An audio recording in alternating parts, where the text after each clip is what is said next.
በስመ አብ ወወልድ ወመንፈስ ቅዱስ አሐዱ አምላክ አሜን። የእመቤታችን ዘላለማዊ ድንግልና። ከዚህ በኋላ ከእናቱና ከወንድሞቹ ከደቀ መዛሙርቱም ጋር ወደ ቅፍርናሆም ወረደ። በዚያም ጥቂት ቀን ኖሩ። ዮሐንስ ወንጌል ምዕራፍ 2 ቁጥር 12። የእመቤታችን ዘላለማዊ ድንግልና ሲነሳ እንደ ማፍረሻ ከሚጠቀሱት አንዱ ወንድሞች የሚለው ቃል ነው። በዚህ ጽሑፍ የእመቤታችንን ዘላለማዊ ድንግልና በሚመለከት ሌሎች ጥያቄዎችንና መልሶችን ለማቅረብ እንሞክራለን። የእመቤታችን ዘላለማዊ ድንግልና የክርስቶስ ክብር መግለጫ ነው። ይኸውም አንደኛ ከአዳም ኃጢአት ጋር ያልተወለደ ንጹሕ መሆኑን ያሳያል። ቤዛ ለመሆንም ንጹሕ መሆን መስፈርት ነው። ሁለተኛ በሰማይና በምድር አባቱ አንድ እግዚአብሔር አብ መሆኑን ያሳያል። ሶስተኛ አምላክነቱን ይገልጣል። ድንግልናዊ ልደት መወለድ የሚችል እርሱ ብቻ ነውና። አራተኛ ቀዳማዊ አዳምን የተካ ዳግማዊ አዳም መሆኑን ያሳያል። አዳም ከድንግል መሬት እንደተፈጠረ ጌታችንም ከድንግል ተወልዷልና አዳም የ30 ዓመት ጎበዝ ሆኖ እንደተፈጠረ ጌታችንም በ30 ዘመኑ አገልግሎት ጀምሯል። አዳም በ30 ዘመን ጉብዝና በልጅነት ማዕረግ እንደተፈጠረ ጌታችንም በ30 ዘመኑ ልጅነቱን አስመስክሯል። አምስተኛ በዝግ መቃብር ከሞት የሚነሳው በዝግ ቤት ገብቶ ሰላም ለእናንተ ይሁን ለሚለው አምላካዊ ተግባሩ በዝግ ማኅፀን መወለዱ መነሻ ነው። የጌታችን ድንግልናዊ ልደት አስቀድሞ የተነገረና በዘመናትም እግዚአብሔር ለሕዝቡ የሰጠው ምልክት ነው። አስቀድሞ የተነገረው በአንተና በሴቲቱ መካከል ተብሎ በዘፍጥረት ምዕራፍ 3 ቁጥር 15 ላይ ነው። አዳም በወደቀ ቀን የተሰማይ ድምፅ ነው። ምልክት መሆኑንም በኢሳይያስ ተገልጧል። ምልክት ያልተለመደና ከእግዚአብሔር የሆነን ነገር ለመቀበል ማስረጃ ነው። ድንግልናዊ ልደት ከእግዚአብሔር የሆነ ለሰዋዊ አእምሮ መቀበል የሚከብድ ነው። ለምሳሌ ስለዚህ ጌታ ራሱ ምልክት ይሰጣቸዋል፣ እነሆ ድንግል ትጸንሳለች፣ ወንድ ልጅንም ትወልዳለች፣ ስሙንም አማኑኤል ብላ ትጠራዋለች ይላል ትንቢተ ኢሳይያስ ምዕራፍ 7 ቁጥር 14። አይሁዳውያን ከክርስቶስ ልደት በኋላ ይህ ጥቅስ የተነገረው ለሕዝቅያስ ነው የሚል ትርጉም ሰጥተውታል። ይህ ምልክት ግን ለሕዝቅያስ እናት አይሰራም። ምክንያቱም የሕዝቅያስ እናት በድንግልና አልወለደችምና። ድንግል የሚለውንም ሴት ልጅ ብሎ ተርጉመውታል። ይህ ከጥንታዊ መጽሐፋቸው ጋር የሚጋጭና ከክርስቶስ ልደት 270 ዓመት ቀደም ብሎ ወደ ጽር የተተረጎመው ከሰባ ሊቃናት ትርጉም ጋር የሚጋጭ ነው። አይሁድ ስለ ክርስቶስ በድንግልና መወለድ ሲነገር የዚህን ጥቅስ ሐሳብ ለመቀየር ሙከራ አድርገዋል። ከኤርምያስም ከመዝሙራትም ላይ መሲሁን የሚመለከቱ ጥቅሶችን አውጥተዋል። ከ100 ዓመተ ምህረት እስከ 165 ዓመተ ምህረት የነበረው ሰማዕቱ ቅዱስ ጀስቲን ግን ለዚህ መልስ ሰጥቷቸዋል። መጻሕፍቶቻችሁ ይህን አያመለክቱም በማለት መልሶላቸዋል። ከአይሁድ ቀጥሎ የእመቤታችንን ዘላለማዊ ድንግልና ወይም የጌታችንን ድንግልናዊ ልደት የተቃወሙት ግኖስቲኮች ናቸው። እነዚህ ግኖስቲኮች ክርስቶስ እውነተኛ ሥጋ አልነሳም የሚል አመለካከት ነበራቸው። ከድንግልም አልተወለደም፣ ውሃ በቱቦ እንደሚያልፍ አለፈባት ይላሉ። ከግኖስቲኮች ቀጥሎ ይህን ሐሳብ በአቋም ያራመደው በ4ኛው ክፍለ ዘመን የነበረ ኤልቪዲየስ ነው። በዘመኑ የነበሩ አባቶች በቂ መልስ ሰጥተውታል። ቅዱስ ጀሮምም በብርቱ ተቃውሞታል። የፕሮቴስታንት ተሐድሶ አራማጅ የሆኑት እነ ማርቲን ሉተር እነ ካልቪንም በዘላለማዊ ድንግልና ላይ ጥያቄ አልነበራቸውም። እንደውም ካልቪንም ሆነ ሉተር የኤልቪዲየስን ሐሳብ ተቃውመዋል። ሉተር የበኩር ልጇን እስክትወልድ ድረስ አላወቃትም የሚለውን የማቴዎስን ወንጌል እስክትወልድ ሲል ከወለደች በኋላ አውቋታል ማለት አይደለም። አባባሉ እናንተ ከምታስቡት በተቃራኒ ፍጹም አላወቃትም ማለት ነው ብለዋል። ካልቪንም ብዙ ረብሻ የፈጠረውን ይህን ትምህርት ወደ ቤተ ክርስቲያን ያስገባው ሄልቪዲየስ ነው ይላል። በመቀጠልም የበዛ ለማወቅ ጉጉት ያለውና መለያየትን የሚናፍቅ ሰው ካልሆነ በዚህ ጉዳይ ግትር ተከራካሪ ሊኖር አይችልም ብሏል። ብዙ የፕሮቴስታንት ተርጓሚዎችም የዳዊት ትውልድ ክርስቶስ ላይ ስለሚያበቃ ማርያም ጌታን ከወለደች በኋላ ሌላ ልትወልድ አትችልም ይላሉ። የዓለሙን አዳኝ ስለወለደች ሌላ አልወለደችም የሚል ጠንካራ መከራከሪያ ያነሳሉ። በ19ኛው ክፍለ ዘመን ላይ የተነሱ የፕሮቴስታንት እምነት አራማጆች ግን ለልዩነት ሐሳብ ይጠቀሙበታል። አንድ የታሪክ ምሁር ታሪክን የማያነቡ ሰዎች በታሪክ ውስጥ የተከሰቱትን ስህተቶች ለመድገም የተፈረደባቸው ሰዎች ናቸው ይላል። በዘመናችን አዲስ መገለጥ የሚመስሉ የቆዩ ንፋቂዎች ናቸው። ዓለም አዲስ የምትመስለው ታሪክን አንብቦ ለማያውቅ ሰው ነው የሚባለው እውነት ነው። ታዲያ ዘላለማዊ ድንግልናን የሚቃወሙ እነዚህ ፕሮቴስታንት ከብዙ ውይይት በኋላ የሚያነሱት ሐሳብ ከመዳናችን ጋር ምን የሚያገናኘው ነገር አለ የሚል ነው። ሉተርም እንዲህ ብሏል ሲባሉ እኛ የምናምነው መጽሐፍ ቅዱስን ነው የሚል ሐሳብ ያቀርባሉ። ዘላለማዊ ድንግልናን መቀበል ለምን ተቸገሩ? እመቤታችን ሌሎች ልጆችን ወልዳለች ብለው ጠንክረው ለምን ይከራከራሉ ቢባል መውለድ ክብር የሚቀንስ መስሏቸው ሊሆን ይችላል። አለመውለድን እንደ እርግማን የሚመለከቱ ሰዎች መውለድን እንደ ክብር ማሳነሻ መጠቀማቸው ተገቢ አይደለም። እመቤታችን ከጌታ ሌላ መውለድ ያልተሰጣት ሆኖ እንጂ ክብረ ነክ አይደለም። ሙሴ ከተራራ በወረደ ጊዜ ብርሃን የተሳለበት አምላክ ፊት ስለቆመ ነው። በአምላክ ፊት መቆም ይህን ያህል ክብር ካለው አምላክን መውለድ ክብሩ ከፍ ያለ ነው። አሁንም የአባቶችን ቃል እንደግማለን። በአምላክ ዙፋን ፍጡር አይቀመጥም። ማኅፀነ ማርያም የአምላክ ዙፋን ነው። ከዓለም አቀፍ ጉባኤዎች የኒቅያ ጉባኤን መግለጫ የሚቀበሉት ፕሮቴስታንት ስለ እኛ ስለ ሰዎች እኛንም ለማዳን ከሰማይ ወረደ፣ በመንፈስ ቅዱስ ግብር ከቅድስት ድንግል ማርያም ፍጹም ሰው ሆነ የሚለውን በትክክል አስበውበታል ወይ? ቅዱስ አቅናጢዮስ ዘአንጾኪያ ከ50 እስከ 110 ዓመተ ምህረት በአዋጅ ሊነገሩ የሚገባቸው 3 ምስጢራት አሉ። እነዚህ ግን ከዚህ ዓለም ገዥ የተሰወሩ ናቸው። እነርሱም የማርያም ድንግልና፣ በድንግልና መውለዷ፣ የጌታ ሞት ነው ይላል። ዘላለማዊ ድንግልናን መቀበል አለመቻል አሁን እያደገ መጥቶ ድንግል ማርያም ወላዲተ አምላክ ልትባል አይገባትም ወደሚል አስተሳሰብ ወደ ንስጥሮስ ክህደት ደርሷል። ሄልቪዲየስ የበኩር ልጇን እስክትወልድ ድረስ አላወቃትም የሚለውን በመጥቀስ ተከራክሯል። በኩር እስከ አላወቃትም ወንድሞች የሚለውን ቃል በመጥቀስ ዘላለማዊ ድንግል አይደለችም ይላል። በኩር የሚለው ቃል ተከታይን ያመለክታል የሚል ሐሳብ ይዞ የተነሳው ሄልቪዲየስን ቅዱስ ጆሮም ይመልስለታል። ብቸኛ ልጅ በኩር ነው። በኩር ሁሉ ግን ብቸኛ ልጅ ላይሆን ይችላል። በኩር ማለት ከእርሱ ቀጥሎ ተወልዷል ማለት ሳይሆን ከእርሱ በፊት የተወለደ የለም ማለት ነው ብሏል። ቅዱስ ጆሮም በመቀጠል እግዚአብሔር የግብፅን በኩር ሲመታ ተከታይ ያላቸውን እየለየ ነበር ወይ የመታው የሚል ጥያቄ ያቀርባል። እግዚአብሔር ለእስራኤላውያን በእስራኤል ልጆች ዘንድ ከሰውም ከእንስሳም ማኅፀንን የሚከፍት በኩር ሁሉ ለእኔ ቀድስልኝ የእኔ ነው ብሏል።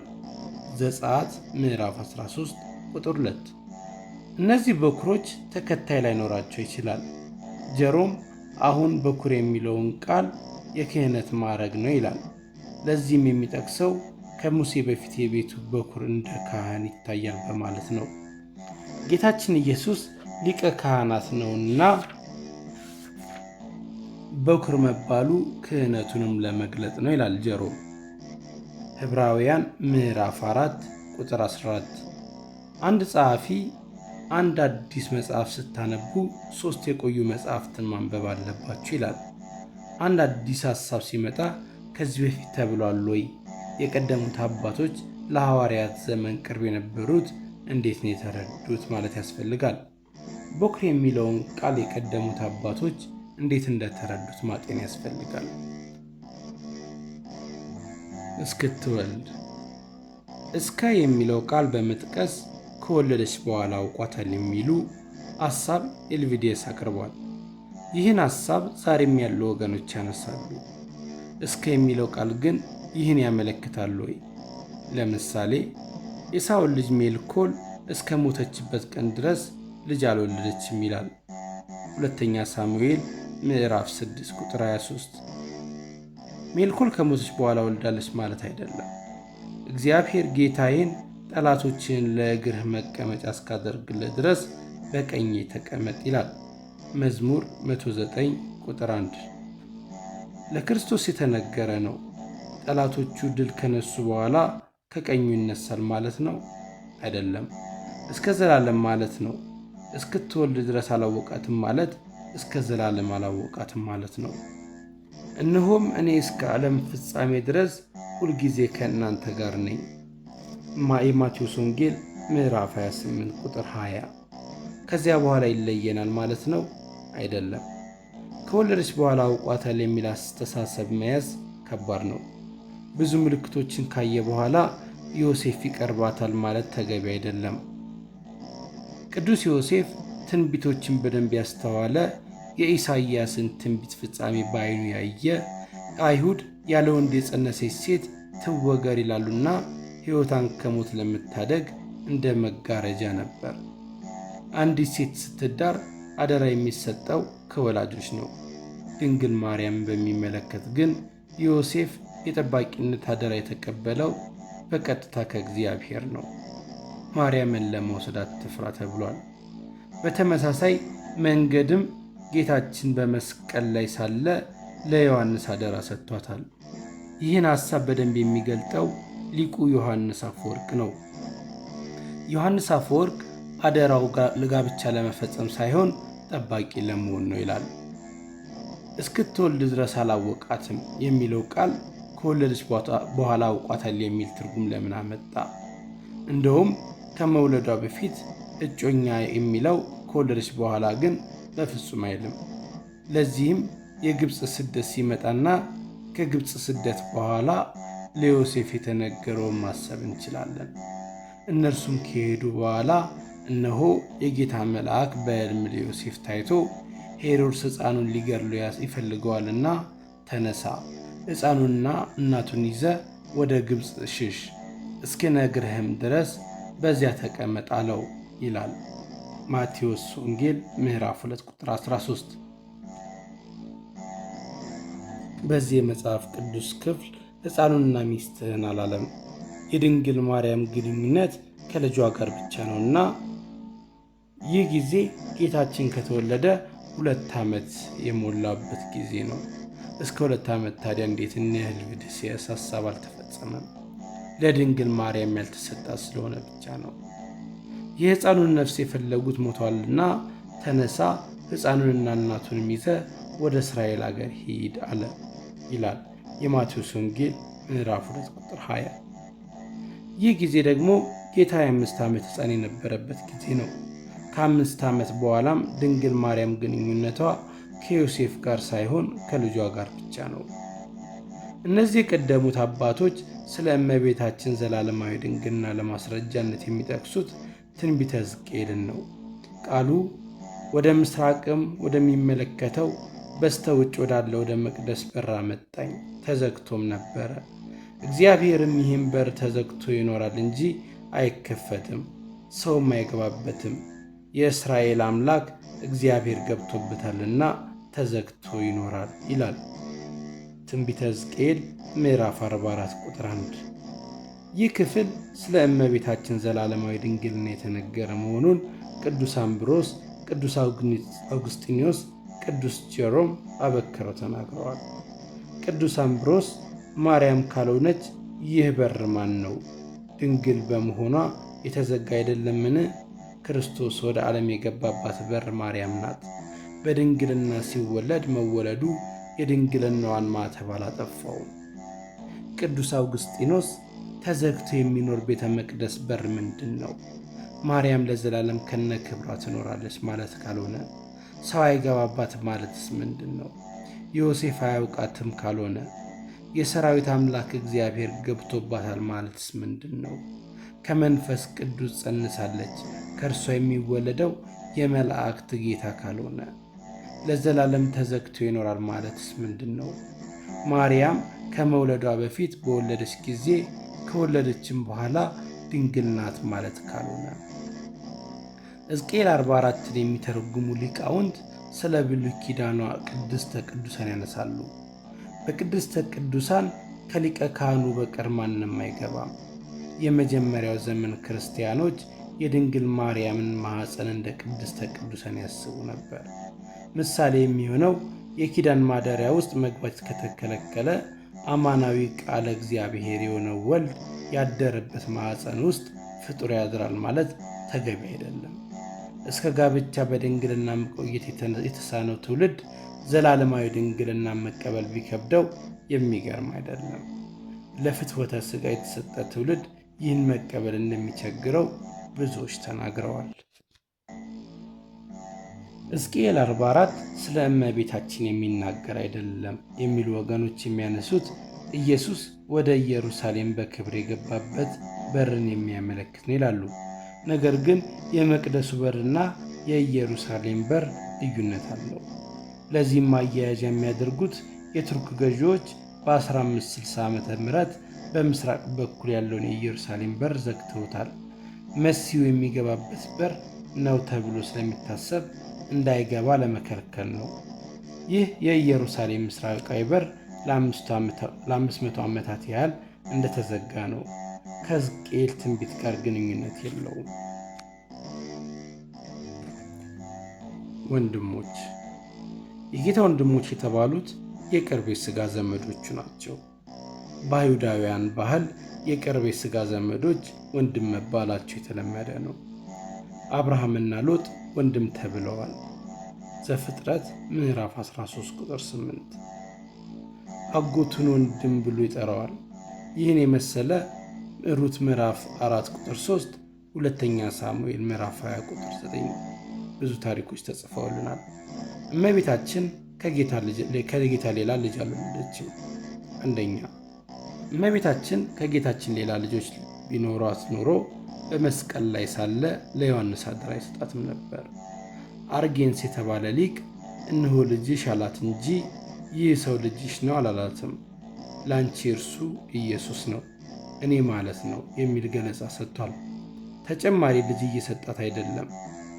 በዮሐንስ ልዩ ቅርበት ራሱን እየተካላት ነው።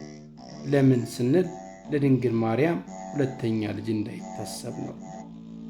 ሁለተኛ፣ ወንድሞች የተባሉት በትክክል ወንድሞቹ ከሆኑ ታናናሽ ወንድሞች ናቸው ማለት ነው። እነዚህ ታናናሽ ወንድሞች ጌታን በአደባባይ ገስጸዋል። የዮሐንስ ወንጌል ምዕራፍ 7 ቁጥር 2። በአይሁድ ባህል ታናናሾች ታላላቅ ወንድሞቻቸውን በአደባባይ አይገስጹም፣ አይመክሩም። ወንድሞች መባላቸው ታናናሾች አለመሆናቸውን የሚያሳይ ነው። ስለዚህ የድንግል ማርያም ልጆች አይደሉም። እነዚህ ወንድሞች የተባሉት አንድም ቦታ የእመቤታችን ወይም የዮሴፍ ልጆች ተብለው ተጠቅሰው አናነብም። ከእመቤታችን ጋር ተገናኝተው ሲነገር አናነብም። እመቤታችን ድንግል ማርያምስ ምን ትላለች? መልአኩ ገብርኤል ባበሰራት ጊዜ ትጸንሻለች ሲላት ወንድ ስለማላውቅ ይህ እንዴት ይሆናል አለችው። የሉቃስ ወንጌል ምዕራፍ 1 ቁጥር 34። ጸንሰሻል ሳይሆን ወደፊት እንደምትጸንስ ነው የነገራት። በድንግልና ለመኖር ሐሳቡ ባይኖራት ወንድ ሳላውቅ የሚል መልስ አትሰጥም ነበር። በዚያ ላይ ታጭታለች። ጽንስ እንዴት ነው እንደሚጸነስ አይደለም የጠየቀችው። የምትጠይቀውን ታውቃለች። በድንግልና የመጽናት ሐሳቧን እየገለጠች ነው። የእመቤታችንን ዘላለማዊ ድንግልና የቀደሙት ቅዱሳንና ሊቃውንት አባቶች ሁሉ የተቀበሉ ሲሆን ኤልቪዲየስ ግን ከየት እንዳመጣው አይታወቅም። በአምላክ ዙፋን ፍጡር አይቀመጥም። ወስብሐት ለእግዚአብሔር።